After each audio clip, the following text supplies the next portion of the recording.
usual starting place of the expedition in Africa is the little village of Akeza, in equatorial heat on the mud flats of the Niger River, and we are already over 10,000 miles away from home.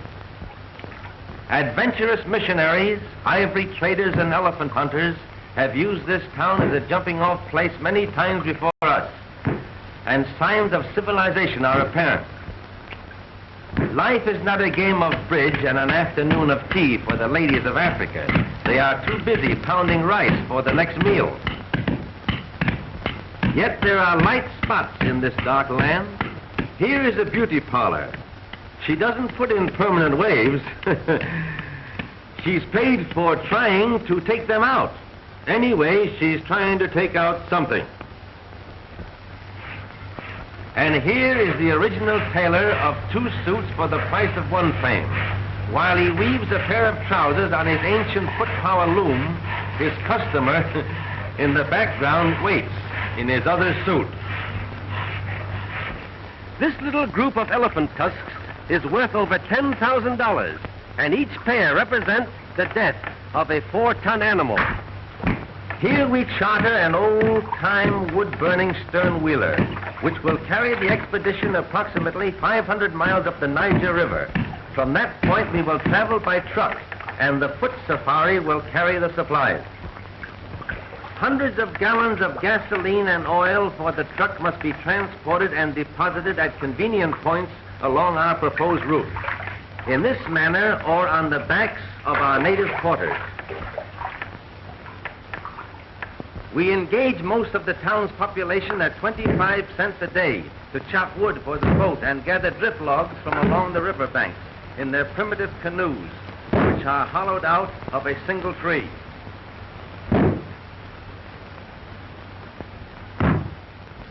The foot safari of 200 natives are chosen from various tribes, and the immense amount of necessary supplies are divided into small loads, which they can carry on their backs far in advance of the truck and sound equipment.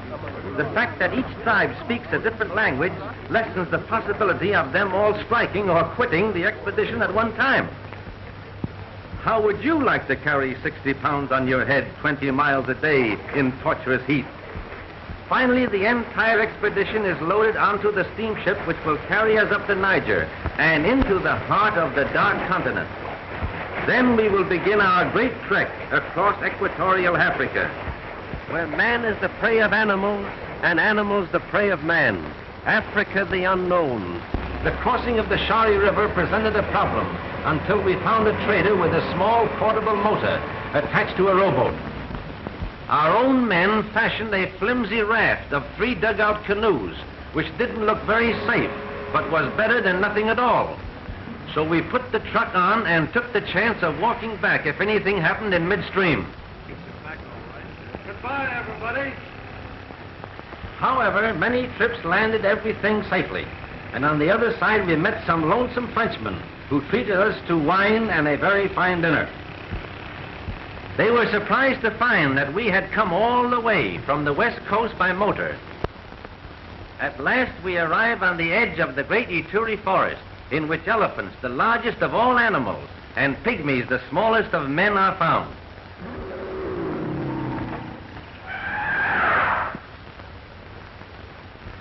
The trail of the elephant is easy to follow, for they trample down everything in their way.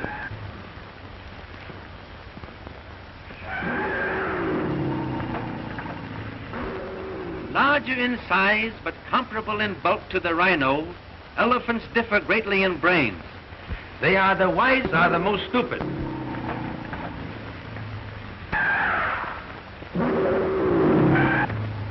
Their sight is very bad, but their scent and hearing are highly developed, making them most dangerous animals to approach.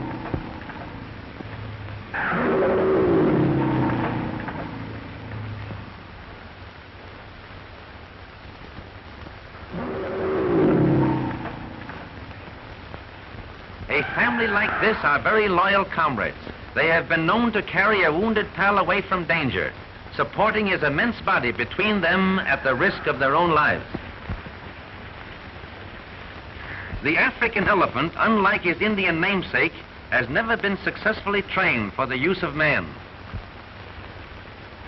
Until recent years, ivory hunters penetrated the haunts of the elephant for centuries, killing millions of these majestic mammoths and taking away nothing but their tusks. We had been unable to find a route through the dense forest to the pygmy village, so we seized this opportunity to bribe our way with salt, which necessity of life is very difficult for them to obtain. Boy! Kuja hapa! Kuja! Kuja hapa! Here you are. They love it. Like a child loves candy. It's very scarce in the forest. Chumbi! Chumbi mingi! Kuja!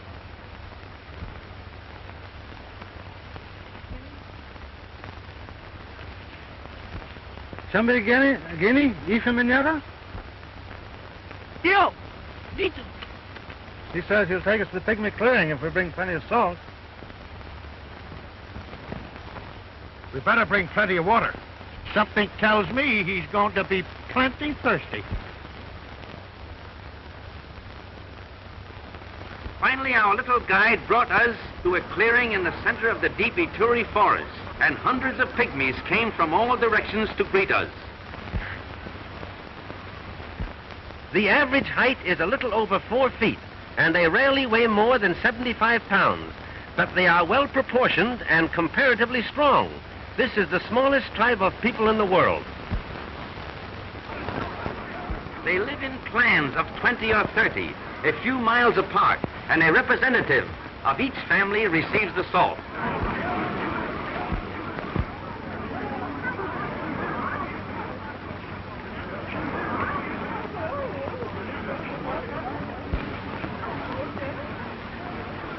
The clan leaders are in turn ruled by a great king who occupies his throne through blood succession, just like the crowned heads of Europe.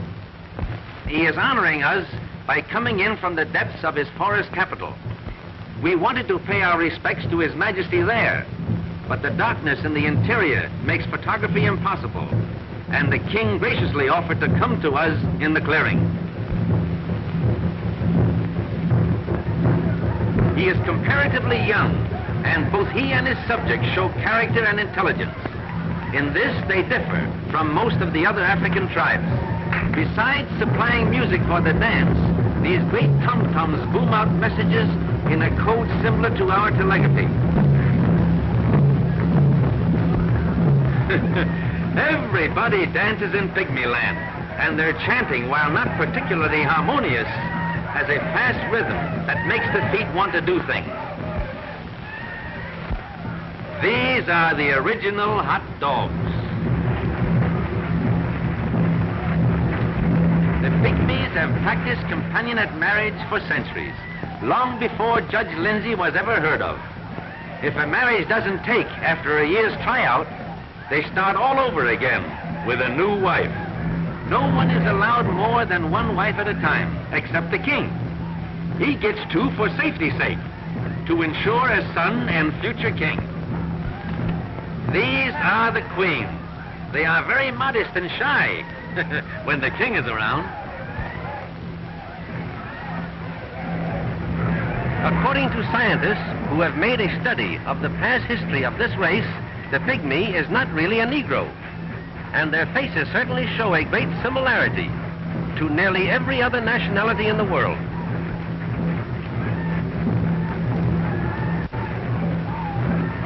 Less than 2,000 of this particular tribe are known to exist, and until our visit, no one ever knew the proper tribal name, which is Ifi, I-F-I, Ifi.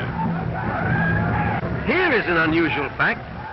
This peculiar style of wrestling is exactly the same as a very popular sport in Japan called rice wrestling, and here we find it in the center of Africa, 10,000 miles away. The idea of the thing is, the first one who is thrown off his feet is the loser. They make everything that they use, and the jungle furnishes them with food. Here they are constructing arrows. The shafts are made from the hearts of palm trees, which are strong, light, and durable. Look at these beautiful teeth. A dentist in Africa would have a great chance. to starve to death. They mine and smelt their own iron, which they mold into arrowheads. The big savage in the center is the official poison mixer for the whole tribe. He actually stands only 5 feet 10 inches, but the difference in height is so noticeable that he looks like a giant beside them. This man belongs to another tribe and is maintained by the pygmies for one purpose. He mixes the poison. Then they dip their arrows into it and put the blame on him for whatever they kill. Their own conscience is clear because the force of the arrow will not cause death, but the poison does. That's their way of escaping responsibility. Darn clever, these pygmies. The large mound with the little house on it in the background is a great anthill. This is where we lived while here. They shoot very accurately, but depend more on the poison than the force. By their fat tummies.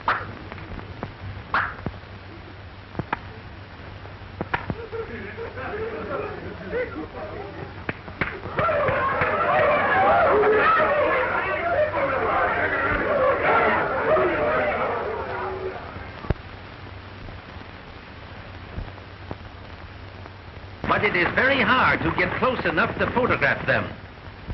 Any unusual noise on the sounds of every description.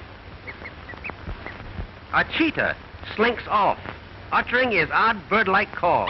Unusual and rare baby bat-eared foxes run for their dugout, where they huddle close together and cry plaintively in fear for their lives.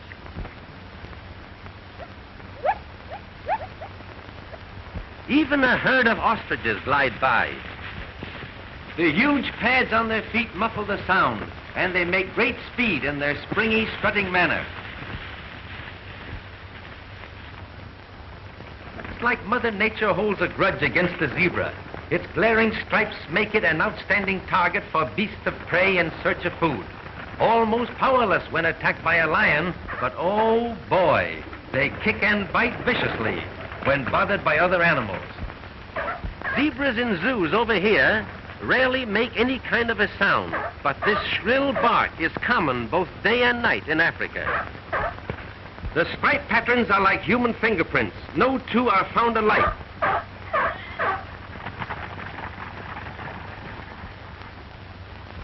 They are often found grazing in company with a herd of topi, which are similar to a large American deer. These two widely separated species often fight together against their common enemy, the lion. The ripples across the picture in the background are heat waves, for it is 130 in the shade, and we never found much of that. Not the least bit camera conscious, just a born actor. His relations are running out on him. I don't know whether he's calling his mother or his father, but I guess he wants his mama.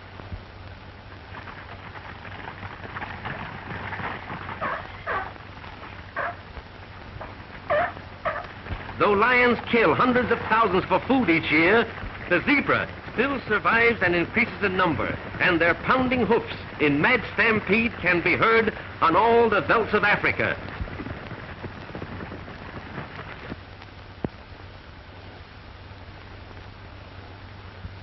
Oh, the original rubberneck. You can't get close to a giraffe without him seeing you, but their curiosity is stronger than their fear, and often they'll stand 100 yards away and gaze steadily down at you. They are natural-born reachers. They will drink every day if near water, but they can get along without it for weeks at a time, thereby making a monkey out of the camel.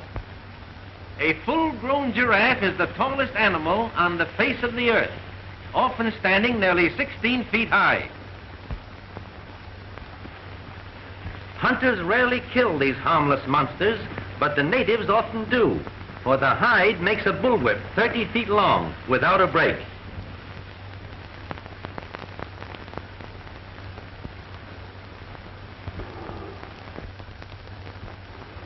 Lion!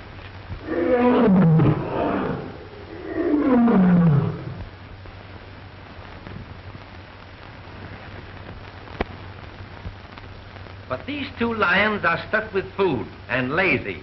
They're just looking for a shady place to snooze. But Mr. Giraffe doesn't trust them. He just remembers a very important business engagement elsewhere. For such awkward bodies, they can make great speed, sometimes traveling as fast as 40 miles an hour. Our microphone registers only the hoofbeats. For giraffes, having no vocal cords, cannot utter a sound.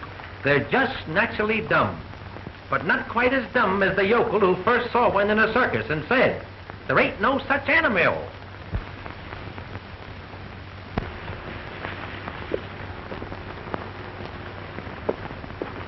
Here is a marvelous chance to study their peculiar rocking horse gallop. All 4 feet are never off the ground at one time.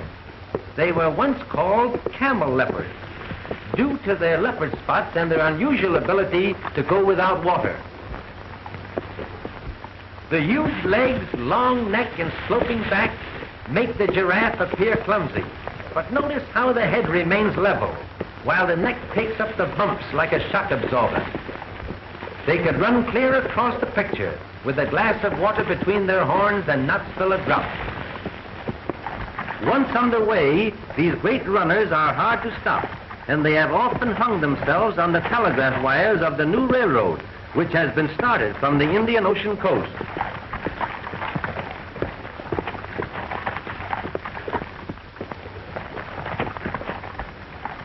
The little youngsters keep up with the old folks, even leading at times.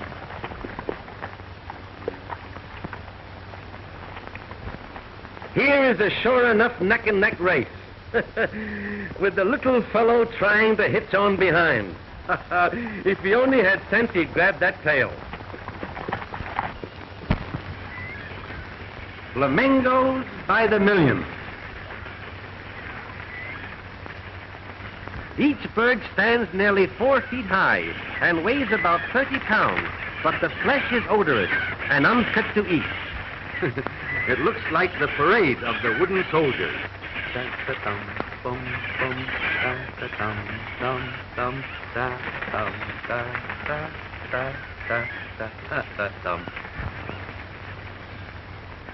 They appear to be floating, but in reality they are...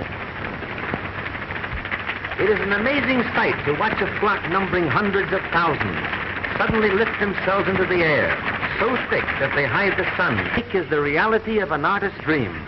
A golden sun fades to a lovely pink in natural harmony with the color of the flamingo, that wing their way in vivid circles, but always within sight of the lake, which is their home in life and their grave in death. Watch the fish trying to gain the upper water so they can spawn in the place where they were born.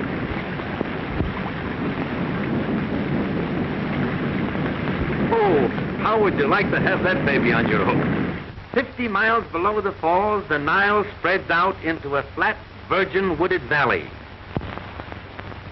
Unusual trees such as this dot the shores, and in the interior a short distance are almost impassable papyrus swamps. It is here that the famous tsetse fly, which causes sleeping sickness, breeds, and the far-famed white rhinoceros makes his home. Here he is, the square-lipped or so-called white rhino. He is much larger than the common black variety, and less than 200 are known to exist. Gosh, that's a big one. What do you think he weighs? Oh, about 3 tons. Gee, all bulk and no brains.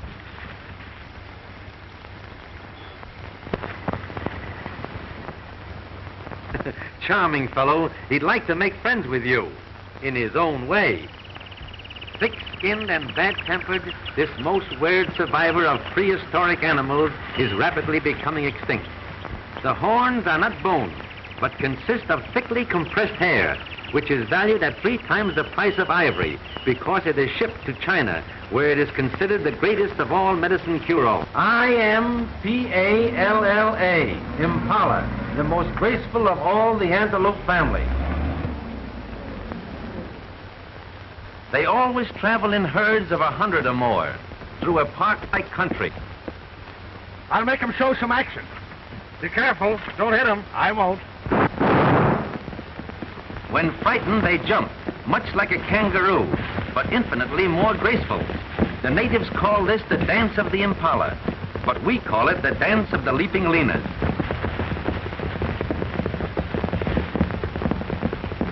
Look at that baby jump.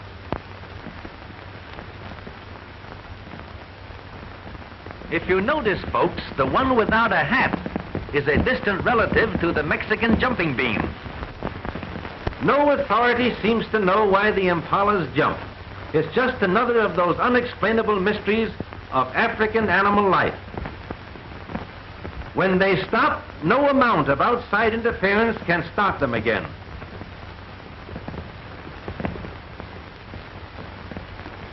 Sometimes they jump backwards to keep the dust out of their eyes.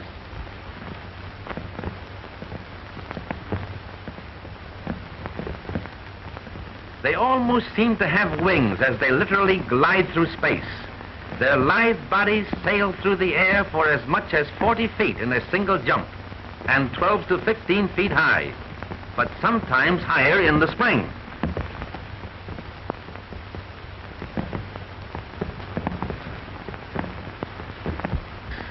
They jump higher on their mother's side than they do on their father's side.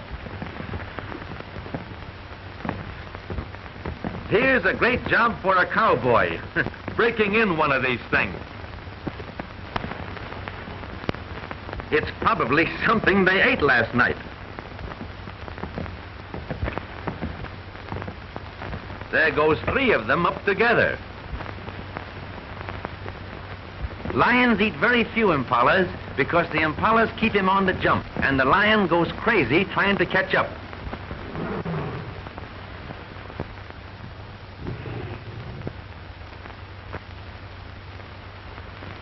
Like a buffalo, they act like a cow and make a noise like a lion, all of which means that something went wrong somewhere. With their shaggy manes and heavy forequarters, they remind one of the American buffalo, but only at a distance, for they are much smaller. They always roam through fairly open country in great herds, and when the sun is in back of them, their white beards make them visible for miles. Though they have a placid cow-like expression, they will charge without notice, and fight together have been known to kill a lion. Dozens of them huddle under one small tree to escape the terrific heat, for shade is scarce.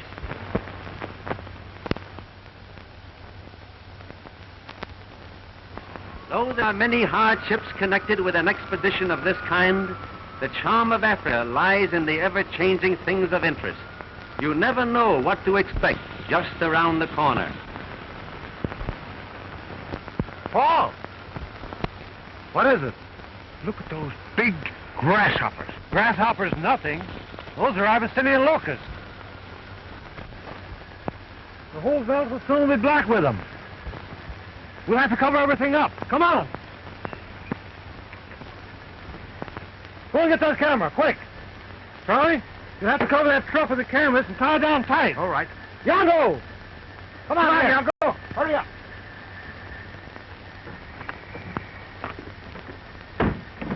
Get a hold of that crap, quick. Come on, pull it right down. Come on with that camera. I'll help them on the truck. Get over there, get this rope. Go on around there, Mickey. Hurry up. You got it? Tomorrow I will bring locusts unto thy coast, and they shall eat every tree which groweth for you out of the field. This tremendous swarm is just such a visitation of locusts as Moses called down to punish the wicked Pharaoh of Egypt 3,500 years ago. They'll be on us in a minute. Let's photograph them from the inside. All right.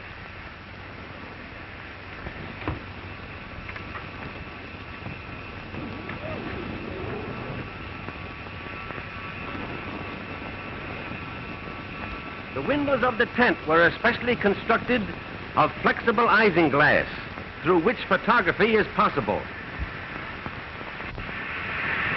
Swarms such as this have been known to be 50 miles in width and 100 miles long, and often they'll fly several hundred miles in a day. They strike terror into the hearts of man and beast, and natives in a stricken territory watch with feverish anxiety as the creatures fly overhead, praying that they will continue their flight without alighting to devour their crops and ruin their food supply. They hit the tent like hailstones. Are the boys safe? Yes, I put them in the cab of the truck. Like an enormous storm of black flakes, they cover the earth in a ravenous horde, eating every bit of grass in their path. Every animal leaves the stricken area, and hundreds die in their frantic efforts to shake off the pest.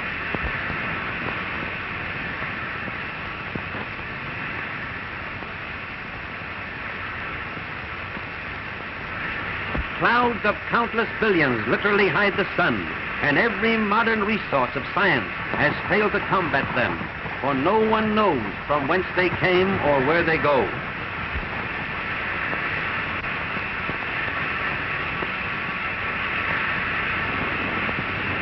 Hand of a higher power, the wildebeest know by instinct that the only way to escape disaster is by taking a course at right angles to the wind, because the locusts fly with the wind.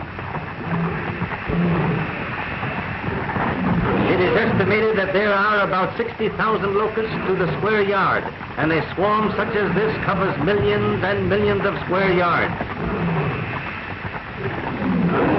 Unlike the Bible plague of old, the present plague is no respecter of race, creed, or country.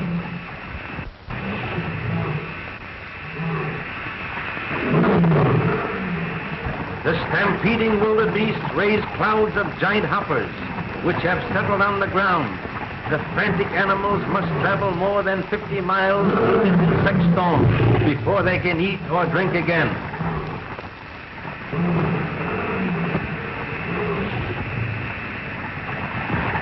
In the evening, they continue to come down from the sky in millions, settling on every bit of green vegetation in the countryside.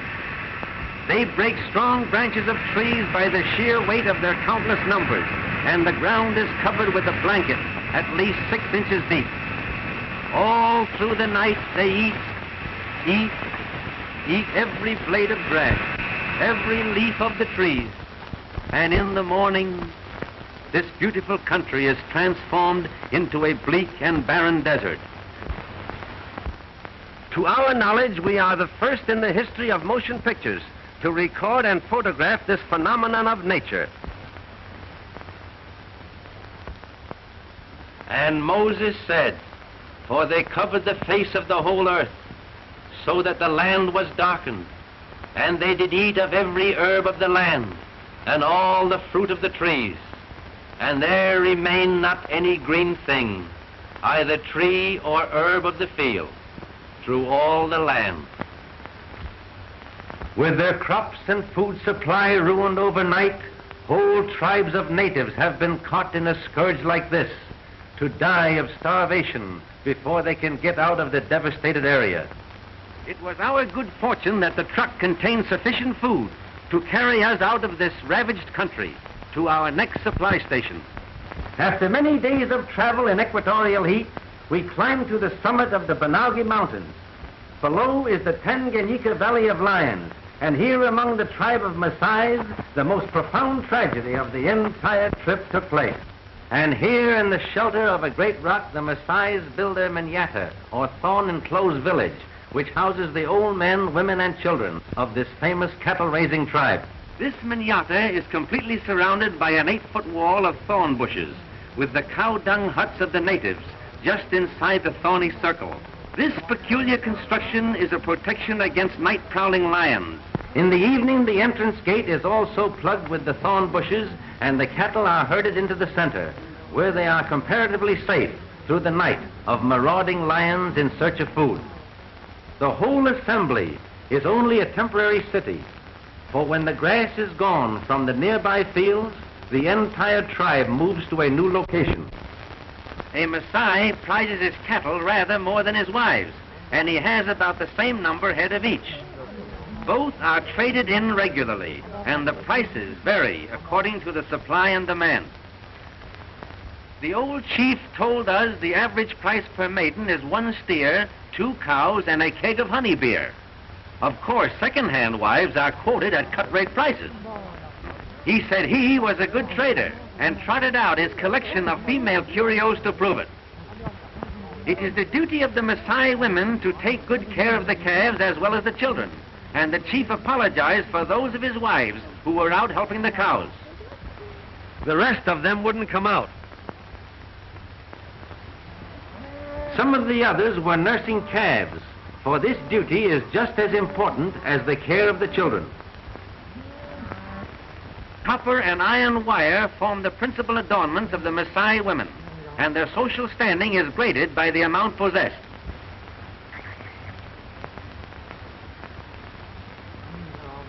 Some of the favorites can hardly lift their arms because of the weight of the many metal rings for which the fond husband has traded his precious cattle. The cattle spend the night in the circle of thorns, and at daybreak they are turned loose to graze on the plain. No Maasai ever eats meat. They live entirely on an atrocious curd made from milk and blood, both of which are drawn from the cows. Even in times of starvation and drought, they die by hundreds rather than eat the meat of the cattle, which they persist in treating as ornaments. They are slightly smaller than our cattle, and each has a peculiar hump on the back like that of a camel. While his youngest son attended to the cattle, the kind old chief instructed his oldest boy, Kega, to show us around and help however he could in our purpose to secure close-up scenes of wild lions.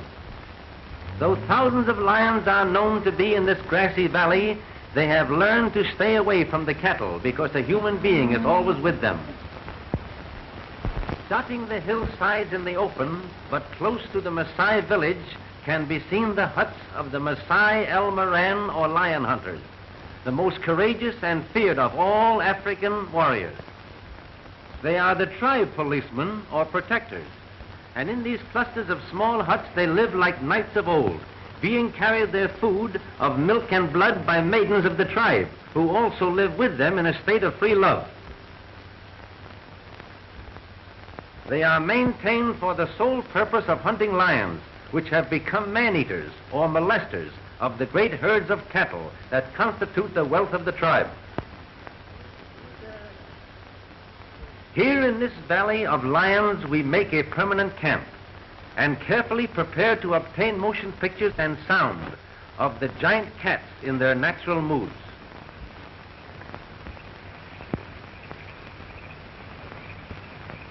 You know, this reminds me of a duck blind back home. That's practically what it is, except that we're hiding a camera instead of a gun. Kega, our Maasai boy, had chosen the location of our boma, or thorn bush protection, near a stone salt lick where a group of lions were in the habit of coming. On his ant-hill throne he scans his realm, always in search of an unwary wildebeest, zebra or warthog, which will afford a target for his hunting skill or satisfy his enormous appetite. They prefer zebra meat to any, and kills like this are to be seen nearly every day. Next to the zebra, harmless gazelles make easy prey for even the smallest of the killers. A hungry lion will stalk and kill any animal it sees, and there are few, with the exception of the rhino and elephant, which are comparatively safe.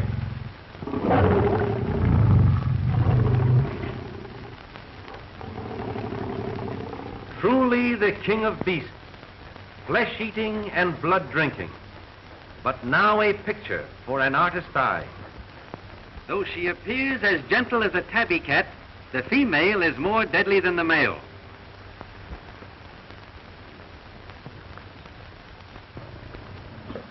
Look, she sees us. It's quiet. Look out. Here is a remarkable photograph. 2 lions have made a wildebeest kill, and the herd can be seen in the background, even before they had a chance to get away. Even at that, some of the best pictures escape our camera. For instance, we saw this great female leap clean over the hedge in the background, carrying a 200-pound gazelle in her teeth. Lions are not supposed to be able to climb trees. But how would you like to be where the meat is?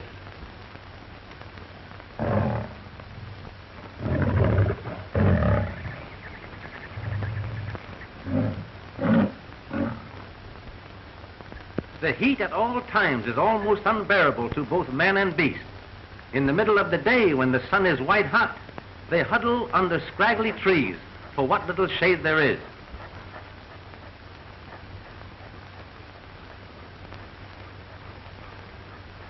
Lions are rarely found in large numbers, and it is quite unusual to photograph 7 at one time.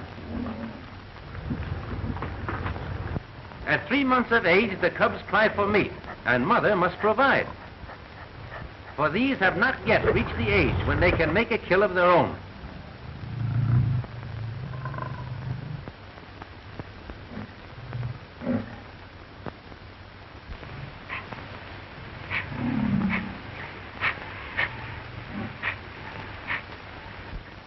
While we were in the boma, the lions inspected our truck, even attempting a small attack on this unusual stranger.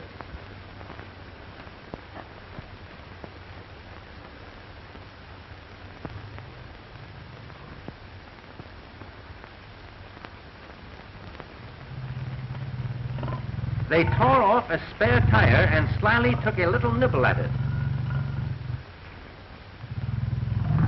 They seem much surprised when it doesn't bite back.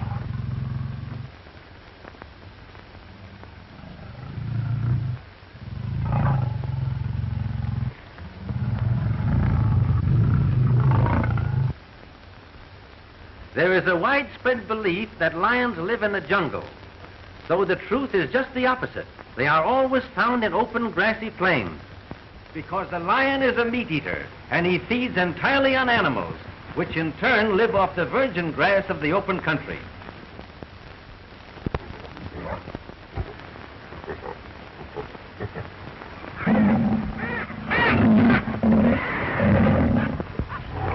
She carries this 200 pounds of dead weight like a house cat would a mouse. But lions never tease a victim. They break the neck instantly with a tremendous swipe of the paw and eat what they want almost immediately. Others have caught the scent of the kill and come in uninvited to attend the banquet.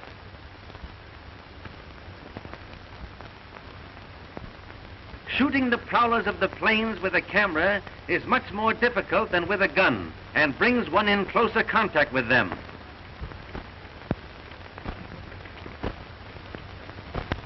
There are no place cards at this feast, but despite their noticeable lack of manners, it is a remarkable fact that they seldom quarrel over a kill, but share it amicably. So great is a lion's appetite that he must make a kill every 2 days in order to exist. The thousands of lions in this section kill hundreds of thousands of animals each year for food alone.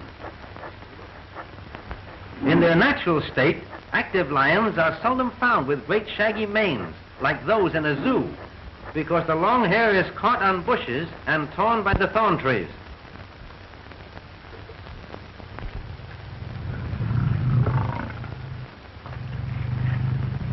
Trigger! Get rifles from motor car, quick!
The boma! Quick!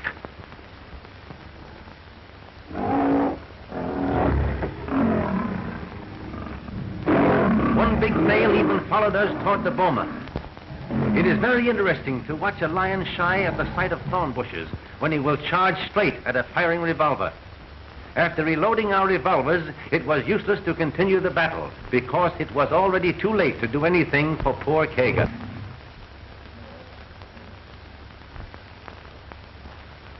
Handicapped as we were, with the rifles in the truck, we were forced to wait the rest of the afternoon for the lions to leave.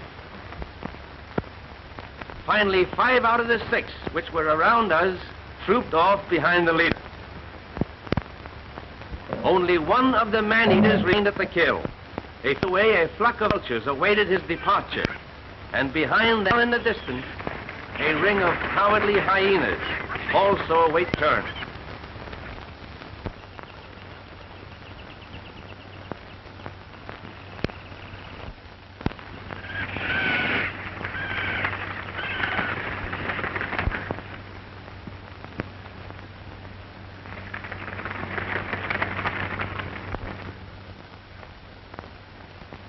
It's going to be tough to tell the poor old chief about Kaga.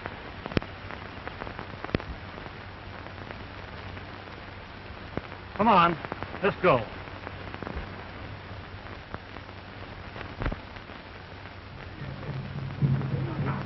The code of savage, a for a life. The council of the elders are meeting to decide which of the younger warriors shall be sent out after the lion. They have long been accustomed to kill with the spear, lions which are man-eaters or their cattle.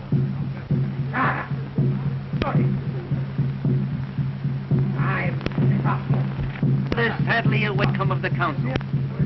Many of Kaga's older kin now past their would be willing to young warriors in the hunt, but have already been sent to the huts of the El Moran, lion hunters. For this honor is reserved solely for them.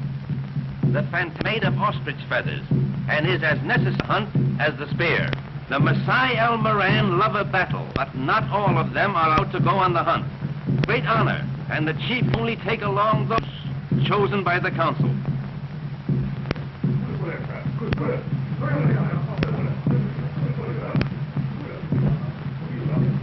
Most of the younger warriors wear headdresses made from the manes of the lion they have killed.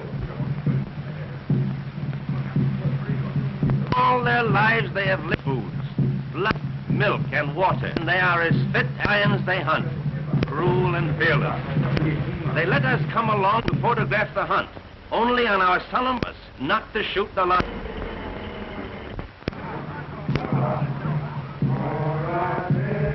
Faces, legs, and chest painted red, yellow, and white, with a substance made from the ashes of previously lions. Naked or half naked, with girdles of leopard skin, buffalo hide shields colored with bold patterns, carrying a long bladed spear. For now, master of the wild, the terror that stalks by night, this grim lord of slaughter, his doom at the hands of the only foe with him. This is the challenge.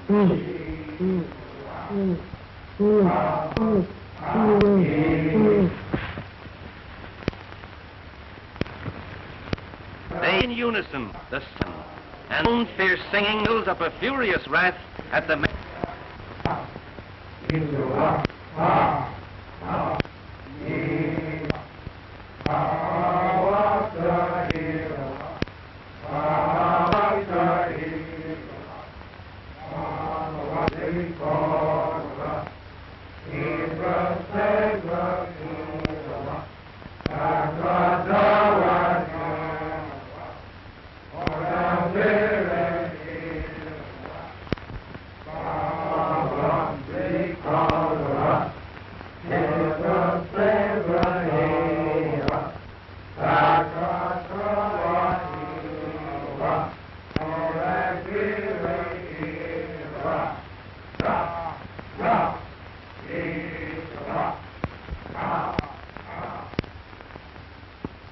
all morning the tireless Maasai warriors have advanced across the rolling grassy plains in long lines.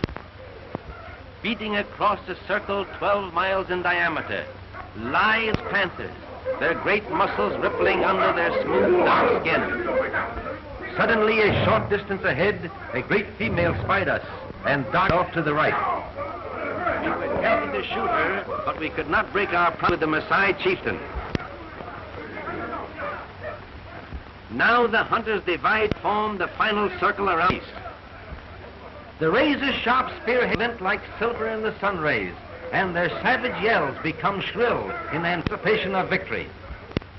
The lioness takes temporary refuge in the weeds, and now we see that there are two of them, but it is too late to inform the Maasai. In small groups, the spearmen come closer and gradually form the ring of death. One by one, they take their ring, and each, when he is near enough, crouches behind his shield. Spear in hand, his eager face gleaming over the rim. Shields held steady to body, and quivering spears poised for instant action, the men in front brace themselves for the shock of the rushing charge. The lioness watches them closely, unafraid, and seemingly withholding her charge until they are ready. At last, the tense ring is complete. It is a wild sight, the ring of spearmen intent, silent, bent on blood, and in center, a great man-killing beast. This ring, once formed, must not be broken, for the man who steps back in face of a charge is forever branded a coward. Finally, with a tremendous roar, she charges. The crowded moment begins. The leader plunges his beast. Strikes him. He's down. His shield protects him. He's up again. Not a man's back. Sudden spears drive clear to the ferocious beast. Look out! There's another! It's the male, fighting to protect his own.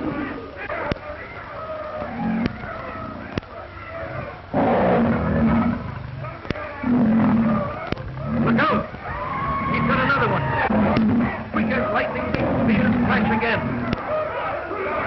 Even as he falls in death, he bites at the spear.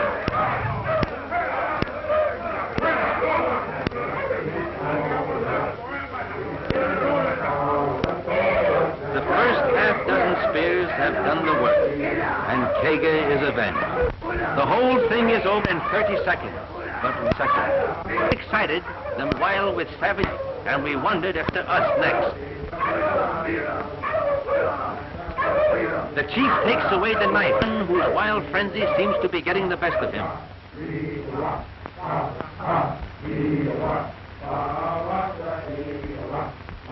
Strange to say, the victors appear unhappy over their victory, for the lion is a symbol to them of everything great, and they worship his power with deep respect.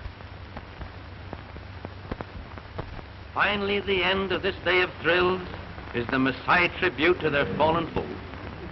Reverently, they move the carcass of the lion on another spot than that on which it died.